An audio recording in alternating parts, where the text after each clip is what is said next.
Shalom Yahweh the Yashrala, Brother Malak, back with a biblical breakdown, quick lesson.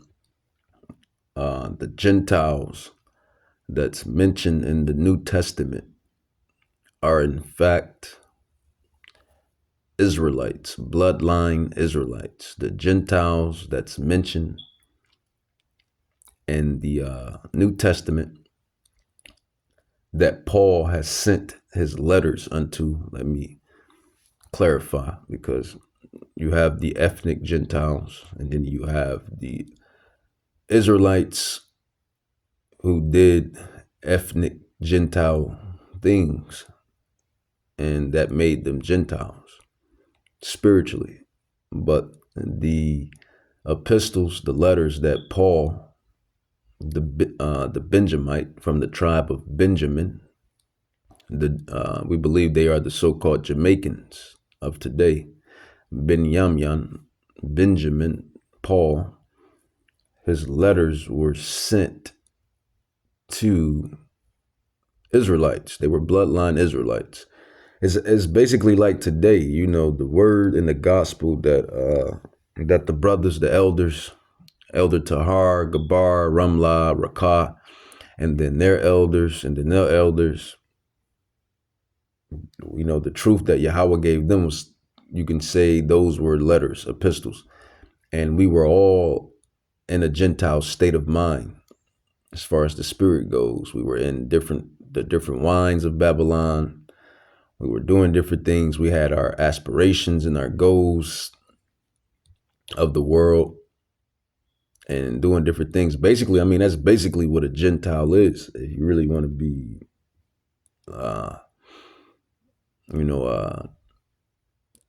truthful with it, it's a Gentile is a worldly person, a person that doesn't follow the instructions of Yahweh, Bahashem Yahweh Shai. I mean, when you really break it down, get to it, that's what a Gentile is.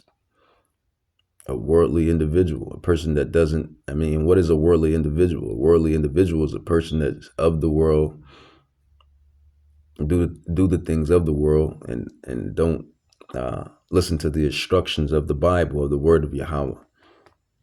But the Gentiles that's mentioned in the New Testament that Paul, the Benjamite, the tribe of Benjamin,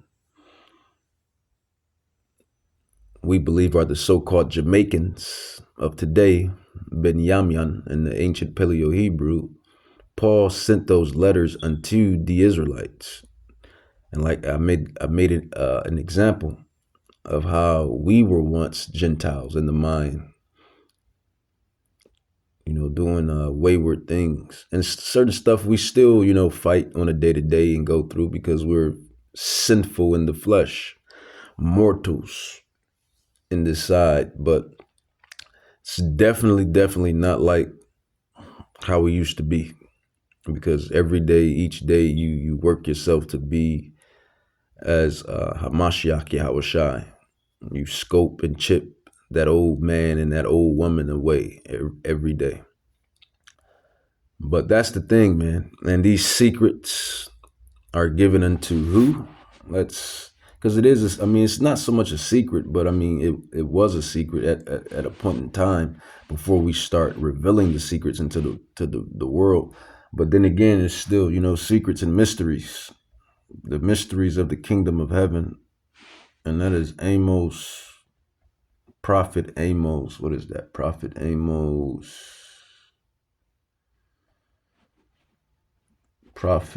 chapter 3, I believe, verse 7. Prophet Amos chapter 3, verse 7. And it reads, Salat Yashrali. It says Amos 3 and 7, it says, surely the Lord God will do nothing, but he reveals his secrets unto his servants. That's what we are first and foremost, the servants. Everybody is a servant of Yahweh. Everybody works for Yahweh. That's a secret within itself. Even if you're doing wickedness rather, or if you're doing righteousness, everyone is working for Yahweh. You're fulfilling your lot. Everyone is fulfilling their lot. Amos 3:7 says, surely Yahweh will do nothing, but he reveals his secrets unto the servants, the prophets. So this is why we can go through these books, chapters and verses that have been long, technically that have been long before us, but technically we already knew this. And that's spiritual, because everybody comes back in their lot. Like I said, you were once in the world like a Gentile, doing Gentile things, being of the world, and your new, in your newer lots, in your newer lives, when you come back down. And then Yahweh, he basically lines you back up to your truthful lot, what you're supposed to be doing. And it says the spirit of the prophets are subject to the prophets. So it's not by chance that you know this truth. It's not by chance that you preach this truth. It's not by chance that you teach and go out on the highways and hedges, preach it word to mouth, learn it, know it, and do it. Nothing is a coincidence. Nothing is by coincidence when you really get down to the nitty-gritty of everything. Nothing is by coincidence. Nothing is by chance. Everything is really ordained by Yahweh, by Hashem Yahweh Shai. No matter how, I'm gonna go with this word. It sounds a bit immature, but it's just the perfect word right now. No matter how sucky-ish, I don't know why that's the term, but no matter how sucky-ish things may seem, or your circumstances and situations, it's not by chance, it's not by coincidence. Everything is ordained. And only the faithful believe that. Everything is ordained. I believe that 100%, but I'm kind of digressing. So let me get back to the subject. So the Gentiles that's in the New Testament, those are actually ethnic bloodline Israelites, Hebrews. It says Acts 6:1, it says, and in those days when the number of the disciples was multiplied, there arose a murmuring of the Grecians, and you have Bible casuals and those that's drunken off the wine of Babylon. They'd tell you that this is the heathens. Specifically, and Gentile is a heathen. The heathen is a Gentile. Basically, a wayward person that doesn't follow Yahweh. I mean, that's just what it is.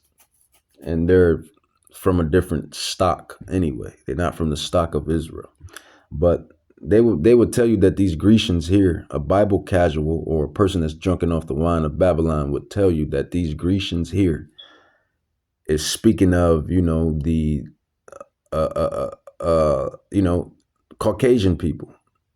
That's what they'd tell you, or white people. And we know through scholarship, that they're not called Caucasians or white people. I mean, we call them Caucasians because they lived in the Caucasus when Yahweh ran them out of society and they went to their lowest state. And he did that to King Nebuchadnezzar the same way. Or he turned them to cavemen. So this is why we call them Caucasians, but they call themselves Caucasians used to call them, well, they still call themselves Caucasians. And then on certain applications, they say Caucasian. So, I mean, it is what it is. We call them white, Caucasian, whatever you want to call them. But a Bible casual will tell you that the Grecians are, the white people. And what people fail to realize is that's not so. It's not true.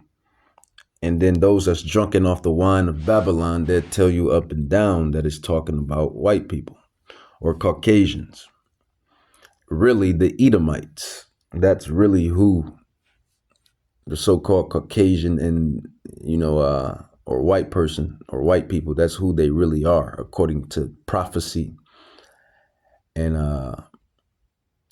historical evidence. They are the Edomites. Their father is Esau, as these Jewish wish to be Jewish people say, Esau or Esau, Edom.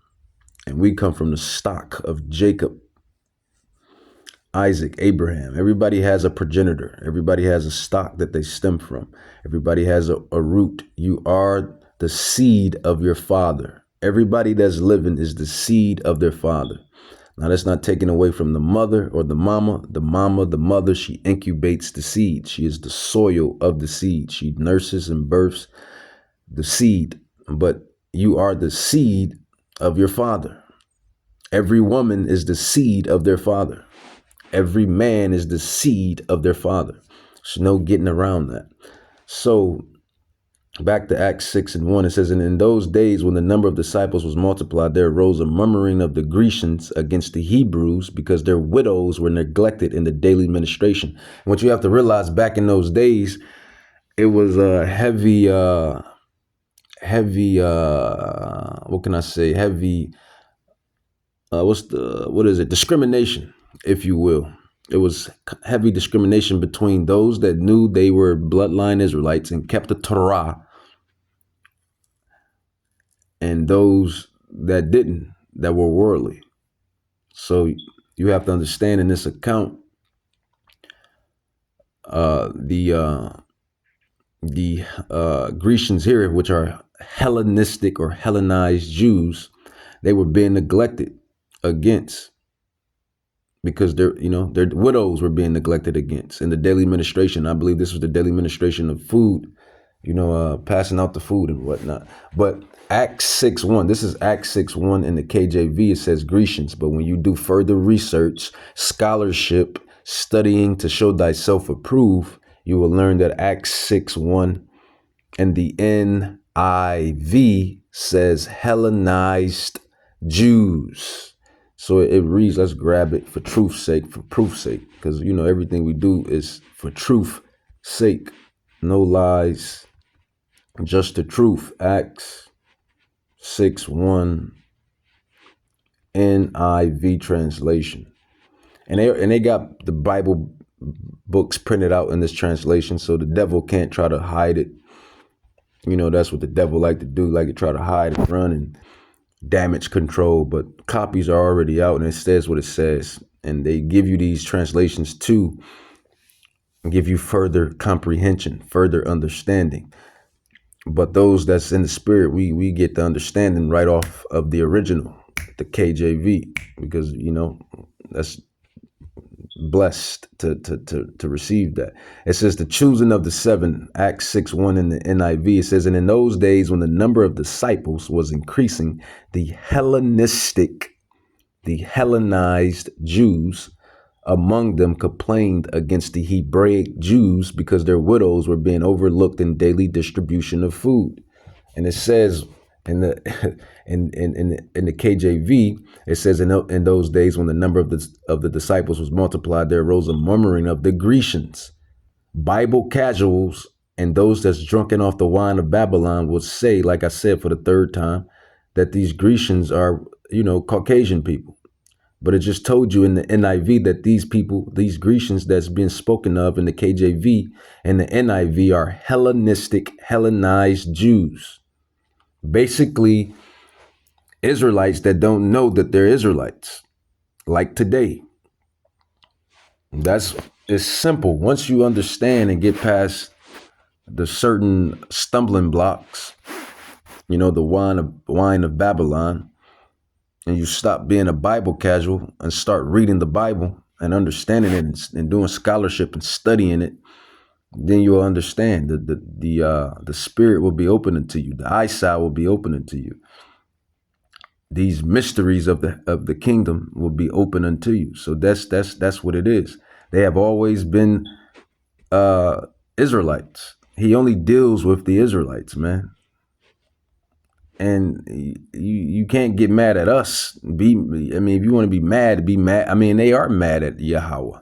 They actually are mad at Yahweh for that. I was going to say be mad at God, but they are mad at whom they call God.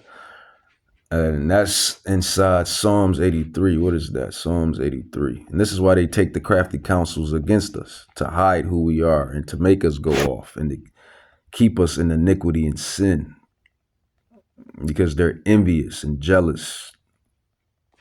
And I'm speaking of really those, well, you have low levels that showed their jealousy in their horns as well. But I'm really speaking of the movers and shakers of this wicked, shitty society. Psalms 83, 1-6. For truth's sake, for proof's sake, it says, verse 2, it says, for lo, thy enemies make a torment,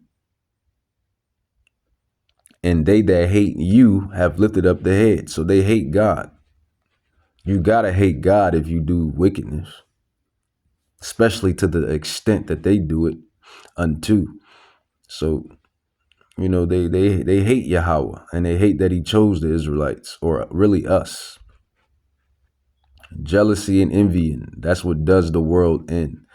Jealousy and envy, it does the world in. Let's go into another account, Acts chapter 9, verse 29. And this is going into Paul as Saul, when Saul was slaying Israelites, and then Yahushua came into Saul, which is Paul, the Benjamite, from, you know, Ben Yamyan in the ancient Paleo Hebrew. You know, he was being zealous in what he thought was, you know, was right. And then Yahushua came into him and told him, why do you kill my people? Such and such for on. And then Paul converts. He becomes he was once Hellenized, and then he become proselytized, if you will, a proselyte. And those devils, they like to say proselytes. And when you go into proselytes, man, proselyte just mean a believer, convert. So these Hellenized Israelites, Jews, they became proselytes by becoming converted, becoming new believers. Acts 9:29. How about that? This is Acts 9:29. It says, and he spoke boldly in the name of Yahushua Mashiach and disputed against the Grecians, but they went about to slay him. Acts 9:29 in the New Testament, and Bible casuals and those that's drunken off the wine of Babylon, they will say that that is talking about, you guessed it, white people, Caucasians. And it's not. Those Grecians are not the ethnic Greeks. And the ethnic Greeks and the ethnic Slach Romans are Edomites. They come from the stock of Esau, They come from the stock of Esau. And they their own people expose them and tell them that they're liars too. So I gotta give credit where credit is due. You have some honest Gentiles, and they tell the truth as well. You know, the Jewish Encyclopedia, I believe, what is that?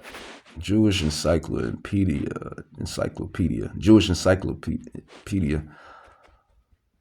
Haven't said that word in a minute. Encyclopedia. But the Jewish Encyclopedia. See, this is the study and showing thyself approved. This is the, going into things, researching things, looking at things, doing the deeper dig deep, digging deep for the knowledge, digging deep for the truth. Something that Bible casuals and those that's drunken off the wine of Babylon don't do, but yet try to turn around and tell you what you've been digging and doing for the last 50 hours. Pisses you off, but you just got to let things be what it be. It says the Jewish Encyclopedia. Where is that? I had it. Bear with me, Yasharallah. So here. Edom is modern Jewry. So you have, and he's a devil. I'm going to call him, they all devils. I guess some are nicer than others, but I'm going to, a perfect analogy, man, when it comes to the Edomites, man, or really any other heathen nations. If you have 3,000 snakes, if there's a million tons of gold and somewhere in the room, and there's 3,000 snakes in there, but only 1,000 of them are venomous, are you going to go in there, go around? So, that analogy. Nope, because they're all, even though only 1,000 out of that 3,000 snakes is venomous, you don't know. They still snakes and whatnot. But that's just an analogy, symbolic talk, parabolic talk for, some of these devils are nicer than others. But at the end of the day, I believe that they all are devils because they all show their horns. They show their horns, man. They always do. And this is why that scripture says in the Apocrypha that they rust, wipes away, and whatever. But we go just as hard, because we have Yahweh Bahashem Yahweh Shai. We have the Creator on our side. So, if we deal with you, we deal with you. If we don't, we don't. But you do have some, I guess, some nicer devils. But you have this devil, and devil just mean deceiver. It's not a damn red demon in the pits of fire with a pitchfork. It just means deceiver. They're deceivers, man. They're a nation of deceivers, liars. Not only liars and deceivers, but they're murderers. When it comes to the land of America, how was the land of America? Well, we'll let this brother speak on that. All right, so look, check this. This is an actual history account. Go ahead. It says when they were almost exterminated. When the natives, the Hispanic and the natives was almost exterminated, guess what y'all went and did? Read it. Their Spanish masters began to import Negro slaves from Africa to work on the plantations and in the gold mine. Whoa! So when y'all was almost exterminating the natives, y'all was like, we need more slaves. Let's go to West Africa and get them. Bring it out. Having no idea that you touched the apple of God's eye. You had no idea, man. And that's why we call y'all the devil, because y'all do devilish shit. You came over here and eradicated the native Indians and the Latinos, the Latins, the northern kingdom of Israel, and then you went over to go grab us, the southern kingdom of Israel, the Negroes, Haitians, Jamaicans, and made us come work on this land for free. And still no reparations, still no acres and mules. So when we say this stuff, it's not like we're lying on you people, man. There's many accounts, many accounts on what you Edomites have done. And this is why you're going to be judged. But I digress. Back to the... 1925 Jewish Encyclopedia. So the Jewish Encyclopedia. 1925 Jewish Encyclopedia, which hit. Here you have a devil exposing the devil. And which I was talking about how, the Edomites are the Edomites and they're not the Israelites. The Jewish Encyclopedia details this. This is the deeper dig, the deeper knowledge that we scholars, we prophets, we servants of Yahweh, and not just me, but many out there that's like me and the brethren and the sisterin that does this. We're not drunken off the wine of Babylon. You can't come up to us and tell us that Jesus was white when he hid in Egypt. That's the type of research and digging and scholarship we do. You can't come up and tell us that the Israelites were white when they all were mistaken for black people. This is the type of knowledge and digging that we do through the spirit. We're not going to get prideful. I'm not going to get prideful because we didn't know this knowledge. We was lost in the sauce just like everybody else. So we humble. I say this humbly, but proudly in a way as well, but more so humbly. We do the work. We do the due diligence. Study to show thyself approved. Jewish Encyclopedia, which says that Esau, Edom, is modern Jewry.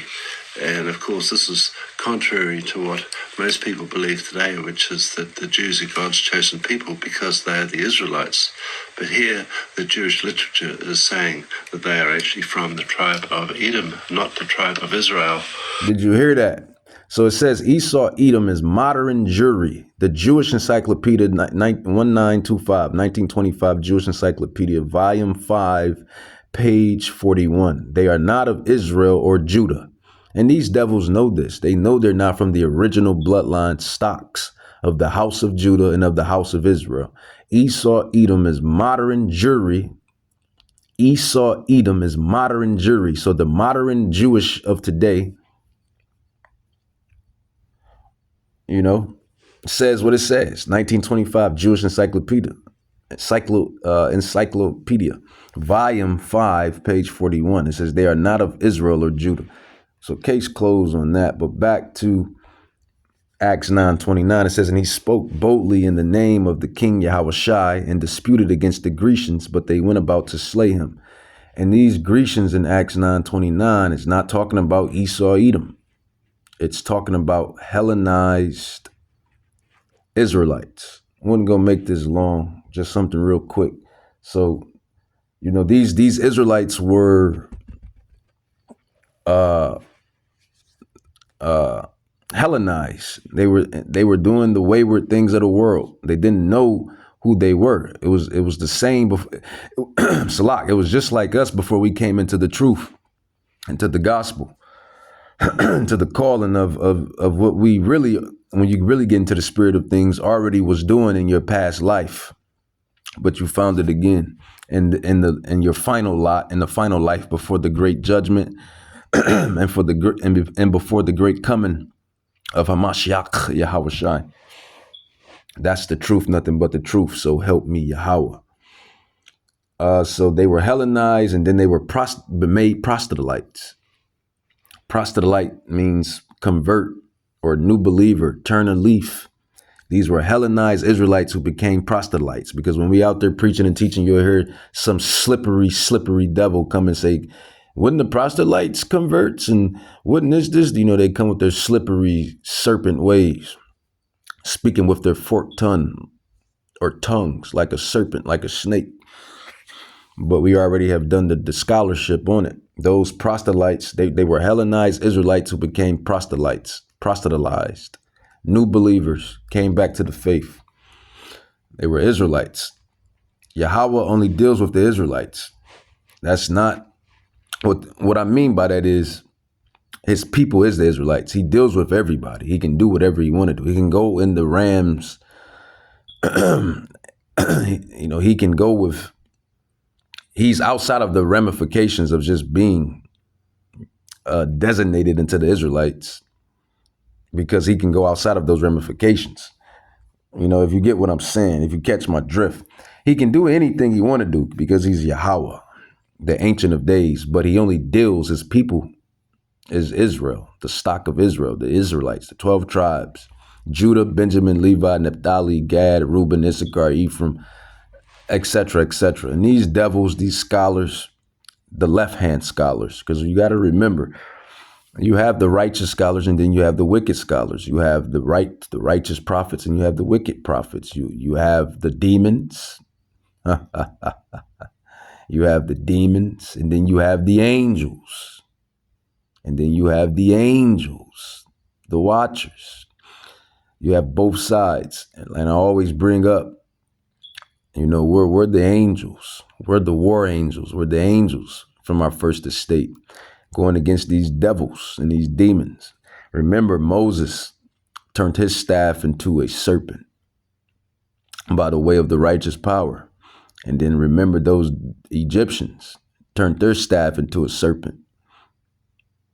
You know, so you have the yin and yang, and you have the antagonists and the protagonists always at it. Those with spiritual eyesight will understand what I'm saying. But I'll end it with this scripture. What is that? Joel chapter 2, verse 27. Joel chapter 2, verse 27, it says,